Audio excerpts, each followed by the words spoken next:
Hi friends, எல்லாருக்கும் வணக்கம். இன்னைக்கு என்ன ரெசிபி பார்க்க போறேன்னா, இன்னைக்கு ஈவினிங் ஸ்நாக்ஸ் தான் பண்ண போறேன். அதுக்கு என்னடா இங்க வந்து நிக்குது அப்படின்னு நினைக்காதீங்க. இதை வச்சு தான் நம்ம வீட்லயே வளர்ந்துருக்கு. எவ்வளோ சூப்பரா இருக்கு பாருங்க, ஃப்ரெஷ்ஷா. இதெல்லாம் கோல்டுக்கெல்லாம் இதெல்லாம் நல்லது. இது சாப்பிட்டா இந்த தொண்டை வலி, இந்த கோல்டு, இந்த தொண்டை வலி, சீத்தனம்லாம் நல்லா எடுக்கும். பசங்களுக்கு கூட இதை அரைச்சி ஊற்றுவாங்க. இது கொதிக்க வச்சு இந்த தண்ணி குடிச்சா கூட நம்மளுக்கு தொண்டையில் இருக்கிற பிரச்சனை எல்லாம் போயிடும். கற்பூரவள்ளி செடிங்க இது. எவ்வளோ சூப்பராக அடுக்கடுக்காக வந்திருக்குது பாருங்க. இதை வச்சு நம்ம ஈவினிங் ஸ்நாக்ஸ் பண்ண போகிறோம். நீங்கள் இதை வச்சு என்னடா பண்ண போகிறா ஐயோ அப்படின்னு நீங்கள் நினைக்கலாம். ரொம்ப ஈஸிங்க. இது எப்படி செய்யறதுன்னு செடியில் நான் என்ன பண்ணேன்னா, இதை பார்த்தீங்களா, சுண்டைக்காய் வந்து நான் க்ளீன் பண்ணிவிட்டு அந்த விதையை அலசி எடுத்துன்னு வந்து இந்த செடியிலேயே ஊற்றினாங்க. அது இப்படி வந்துச்சு. ஏற்கனவே 2 வாட்டி கட் பண்ணிட்டேன். இது பூவெல்லாம் விட்டு இருக்கு பாருங்கள். பூவெல்லாம் விட்டு இருக்கு. இது கட் பண்ண சொல்ல காமிக்கிறேன்.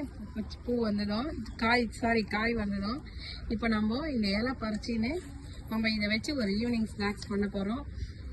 இந்த இலையை சாப்பிடாத பசங்களுக்கெல்லாம் கூட நீங்கள் இப்படி செஞ்சு கொடுத்து பாருங்களேன், நல்லா சாப்பிடுவாங்க. இதை நம்ம கட் பண்ணி இதை நல்லா வாஷ் பண்ணிவிட்டு இது எப்படி செய்யறதுன்னு பார்க்கலாம் வாங்க.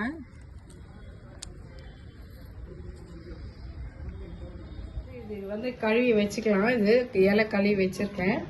இது வந்து நம்ம ஒரு 250 கிராம்ஸ் பஜ்ஜி தாங்க பண்ண போகிறேன் நான். இது ஒரு 250 கிராம் இருக்கும். ஒரு 1/4 கிலோக்கும் கொஞ்சம் கம்மியாக இருக்கலாம். இவ்வளோ மாவு எடுத்திருக்கேன். இதில் வந்து கொஞ்சம் பெருங்காயம் போட்டுக்கலாம். ஏன்னா கடல மாவு இல்லையா, அதனால பெருங்காயம் போடணும்.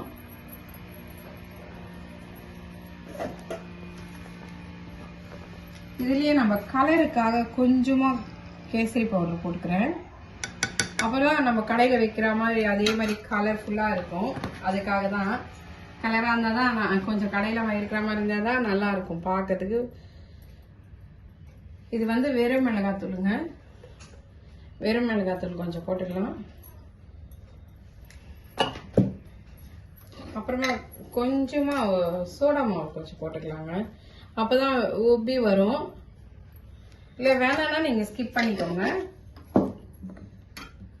இப்போ இது தேவையான அளவுக்கு, இந்த டிஷ்ஷுக்கு தேவையான அளவுக்கு உப்பு போட்டுக்கலாம்.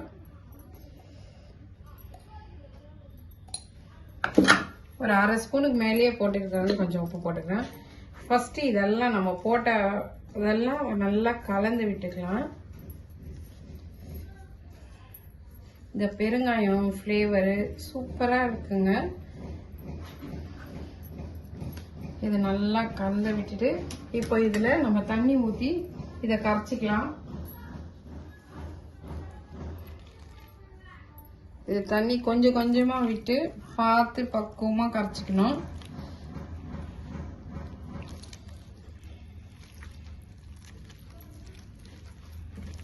உண்டை எல்லாம் கட்டாம நல்லா பார்த்து பக்குவமா கரைச்சிக்கணும்.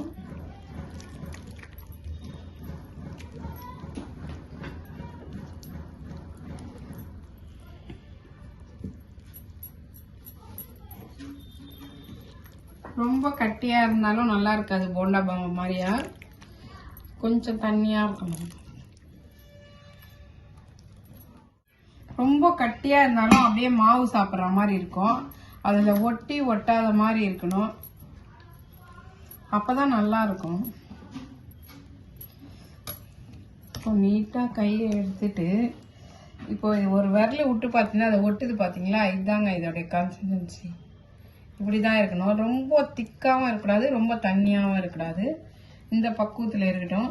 இப்போ இது ஊறினே இருக்கட்டும். இதுக்கு ஆப்டா இருக்கணும்னா இது ஆந்திரா ஸ்டைல் ஒரு கார சட்னி. எல்லாம் சிம்பிளா அங்கே டக்குன்னு முடிச்சிடலாம். இது ஆந்திரா ஸ்டைல் கார சட்னிங்க. இது எங்க வீட்டுல எல்லாம் எங்க மாமனார்லாம் என்ன சொல்லுவாங்கன்னா, இது கொட்டு காரம் அரைச்சி வச்சிருக்கிறா பாரு அப்படிதான் சொல்லுவாங்க. ஆனா இதுதாங்க எனக்கு ரொம்ப பிடிக்கும். இந்த சட்னி தான். இது வந்து ரொம்ப சிம்பிளுங்க. ஒரு 10-15 காஞ்ச மிளகா, அதே போல ஒரு 10-15 பூண்டு, ஒரே வெங்காயம். பெருசா இருந்ததுன்னு வச்சுக்கோங்களேன், ஒரு வெங்காயமா போதும். சின்னதா இருக்கவே நான் 2 வெங்காயம் எடுத்திருக்கிறேன். இதெல்லாம் போட்டு ஒட்டுக்கா போட்டு உப்பு கொஞ்சம் ஆட் பண்ணி கொஞ்சோண்டு சீரகம் போட்டு நம்ம அரைக்க வேண்டியதுதான்.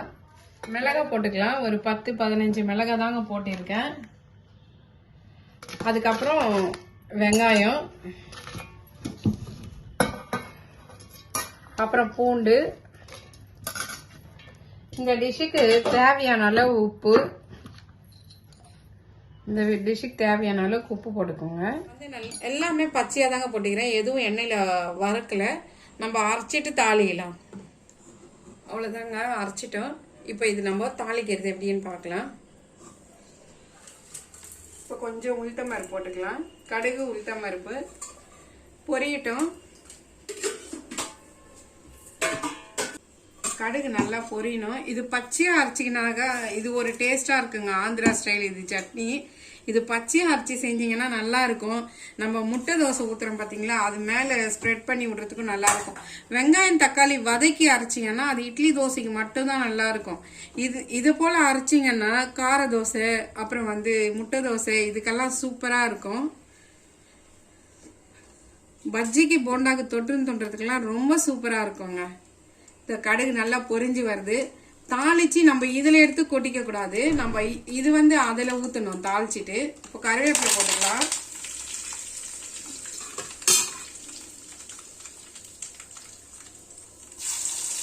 இப்போ அந்த காயிற எண்ணெயிலே ஊற்றணும்னா உங்களுக்கு அந்த ஒரு வாசம் வரும். அது ரொம்ப ஸ்மெல்ல நல்லா இருக்குங்க. அது ஒரு மணமாக இருக்கும். அந்த கார சட்னி ஒரு 2 மினிட்ஸ் இந்த எண்ணெயிலேயே கொதிக்கணும். அதை நீங்கள் அரைச்சி தாளிச்சிங்கன்னா நீங்கள் அது ஸ்மெல் வரும். உங்களுக்கே தெரியும் நான் சொல்கிறது. ஒரு 2 மினிட்ஸ் அந்த எண்ணெயிலேயே விட்டுட்டிங்கன்னா அப்புறம் நம்ம வேற ஒரு கிண்ணத்துக்கு மாற்றிக்கலாம். இந்த கார சட்னி இப்படி செஞ்சு பாருங்க, சூப்பராக இருக்கும். நீங்கள் நல்லா காரம் சாப்பிட்றவங்களா இருந்தால் உங்களுக்கு இந்த சட்னி ரொம்ப பிடிக்குங்க. அவ்வளோதாங்க, இதை ஆஃப் பண்ணிடலாம். அப்புறம் பஜ்ஜி போடலாம். இதை ஆஃப் பண்ணிட்டு நெக்ஸ்ட் பஜ்ஜி போடலாம். கற்பூரவள்ளி செடி இலையை தாங்க கிளீன் வந்திருக்கோம். இதுதான் நான் பஜ்ஜி போடுறேன்னு சொல்லியிருந்தேன். இதை நல்லா கழுவி வாஷ் பண்ணிவிட்டு நம்ம வாழைக்காவை எப்படி டிப் பண்ணி போடுறோமோ அதே போல தான் இதுவும் நல்லா டிப் பண்ணிவிட்டு ஆயிலில் போட்டுக்கணும். அந்த வாசமே நல்லா இருக்குதுங்க. உடம்புக்கும் நல்லா ஹெல்த்தி, நல்லா இருக்குது. இந்த கற்பூரவள்ளி இலை பசங்க சாப்பிட்லன்னா இப்படி செஞ்சு கொடுங்க.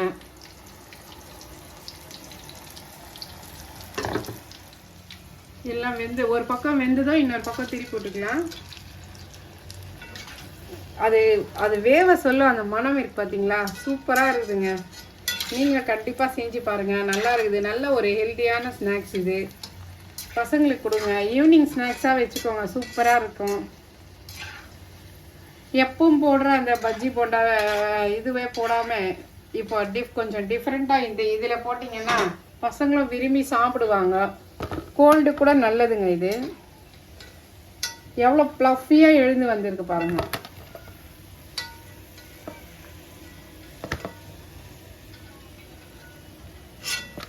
இப்போ டீ போட்டுட்டு ஸ்நாக்ஸ் சாப்பிட போகிறோம். நீங்களும் வாங்க சாப்பிட்லாம். இந்த எண்ணெயை இப்படி கலர்ந்து விட்டுருங்க. அதோட நல்லா கலக்குனீங்கன்னா அது எண்ணெயும் சட்னியும் எல்லாம் ஒன்றாயிடும். ஃபஸ்ட்டு நம்ம கொஞ்சம் கூட தாங்க எண்ணெய் ஊற்றிக்கணும். ஆனால் சட்னி மட்டும் சூப்பராக இருக்கும். இந்த பஜ்ஜி போண்டாக்கெல்லாம் இந்த பஜ்ஜிக்குன்னே இல்லைங்க, எந்த பஜ்ஜி போண்டா செஞ்சாலும் இந்த சட்னி சூப்பராக இருக்கும். நீங்களும் ட்ரை பண்ணி பாருங்கள். ட்ரை பண்ணி பார்த்துட்டு எப்படி இருக்குதுன்னு சொல்லுங்கள். இந்த வீடியோ உங்களுக்கு பிடிச்சிருந்ததுன்னா லைக் பண்ணுங்கள், ஷேர் பண்ணுங்கள், கமெண்ட் பண்ணுங்கள். மறக்காமல் சப்ஸ்கிரைப் பண்ண மறந்துடாதீங்க. தேங்க்யூ ஃப்ரெண்ட்ஸ், பாய்.